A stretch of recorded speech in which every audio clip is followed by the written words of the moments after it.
আসসালামু আলাইকুম। তারেক রহমান চাচ্চু সহ সবাইকে আমি আমার সালাম জানাচ্ছি।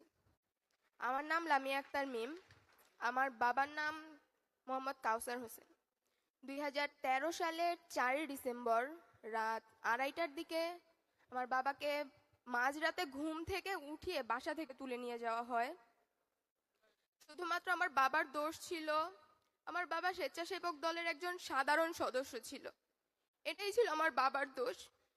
আর কোনো দোষ ছিল না আমার বাবার। এই একটা কারণে আমার বাবাকে আমার থেকে 12টা বছর দূরে রেখেছে। আমি আমার বাবাকে 12টা বছর দেখিনি। বাবা কি যে 12টা বছর আমি বুঝিনি। আমার যেই বয়সটা ছিল বাবার হাত ধরে রাস্তা চিনার, বাবার হাত ধরে পুরো দুনিয়া দেখার, ওই বয়সে আমি আমার বাবার ছবিটা নিয়ে পুরো দুনিয়াতে ঘুরেছি আমার বাবাকে খোঁজার জন্য। কিন্তু আমার বাবাকে তারা খুঁজে দেয়নি। আমার বাবার কোনো সন্ধান তারা দেয়নি। ফ্যাসিস্ট হাসিনা তো চলে গেছে, আমার বাবাদের কেন আমরা পাইনি? আমার বাবাদের কবে পাবো আমরা? আমার বাবাদের সন্ধান তো আমাদের দিতে হবে। এই 12টা বছর রাস্তায় ছিলাম শুধুমাত্র বাবার সন্ধানের জন্য। তো এখন আমি আমার বাবার সন্ধান পাইনি। আমি আমার বাবা সহ সকল চাচ্চুদের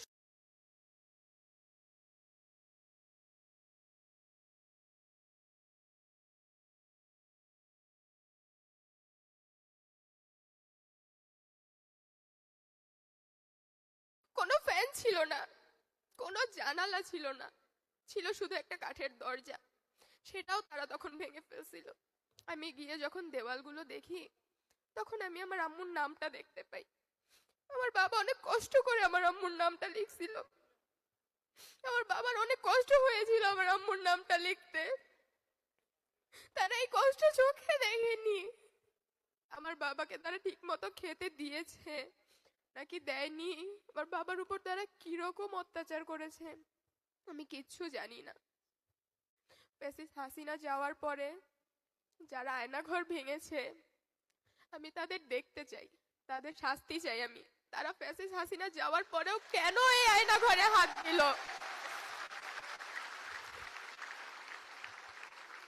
ফ্যাসিস্ট হাসিনা যাওয়ার পর এই আয়নাঘরে হাত দেওয়ার সাহস তাদের কে দিল আমি সেটা জানতে চাই।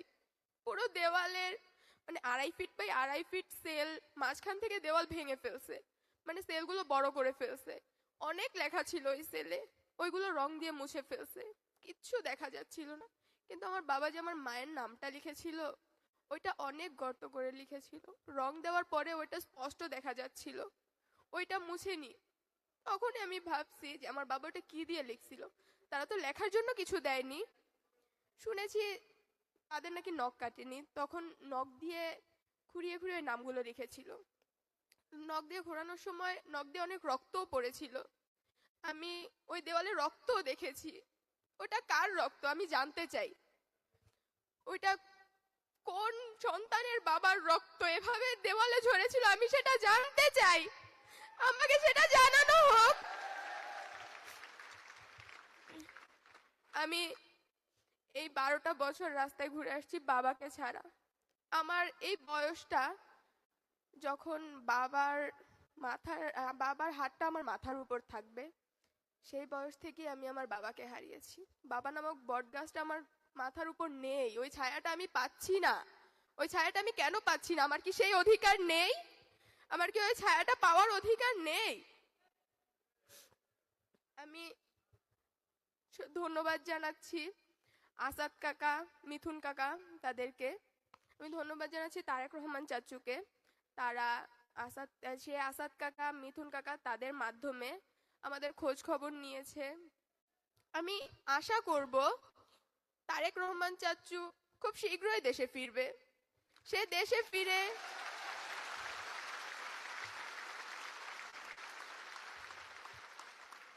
তারেক রহমান চাচু দেশে ফিরে আমার বাবাকে খুঁজে দিবে। সেটা না পারলে আমার বাবার সাথে কি করা হয়েছিল, আমার বাবার কি দোষ ছিল যে তাদেরকে পরিবারের থেকে 12টা বছর দূরে রেখেছিল, এটার সন্ধান দিবে। এটা কারা করেছে তাদের বিচার করবে। আমার কথাগুলো শুনে আপনাদের সবার চোখ দিয়ে পানি গড়াবে, সবারই মন কাঁদবে, কিন্তু ওই যে ফ্যাসিস্ট হাসিনা 12টা বছর কান্না করার পরেও তার চোখ থেকে এক ফোঁটা জল গড়ায়নি। তিনি ছিল পাষাণ, তিনি মানুষ ছিল না। যদি সেও মানুষের মতো হতো তাহলে তার চোখ দিয়ে এক ফোঁটা পানি গড়াতো। সে বুঝতো বাবা হারা বেদনা কেমন। আমার বাবা নেই, আমি বুঝি বাবা হারা বেদনা কেমন। আমি যখন সকালে ঘুমিয়ে থাকতাম তখন আমার বাবা ডিউটিতে চলে যেত, আবার রাতে এসে দেখতো আমি ঘুমাচ্ছি। যেদিন বন্ধ পেত ওই দিন আমার বাবা এই রাজনীতি করত। ওই দিনই আমার বাবা মিটিং মিছিল সমাবেশ এসবে আসতো। আমার বাবার কি দোষ ছিল আমি এখনো জানি না। আমি জানতে চাই আমার বাবা, সুমন চাচু, মাসুম চাচু, আদনান চাচু, তাদের কি দোষ ছিল? তারা দল করতো, এটা কি তাদের দোষ ছিল? দল তো আপনারা সবাই করেন, এটা কি দোষ? এটা তো কোনো দোষের কথা না। দল করার জন্য কেন মানুষকে গুম করা হবে? কেন 12টা বছর তাদের পরিবারের কাছ থেকে দূরে রাখা হবে? আমি এটার বিচার চাই। তারেক রহমান চাচু এটার বিচার করুক। আমাদের এই বয়সে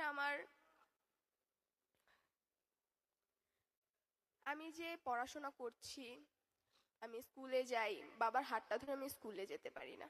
আমি দেখি আমার ফ্রেন্ডরা বাবার হাত ধরে স্কুলে আসছে, আবার ছুটির পর ওদের বাবা ওদেরকে নিতে আসছে, ওদের বাবার সাথে যাচ্ছে।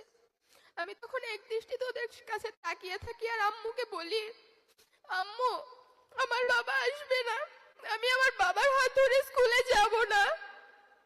আমি কি এই অধিকারটা রাখি না আমার বাবার হাত ধরার?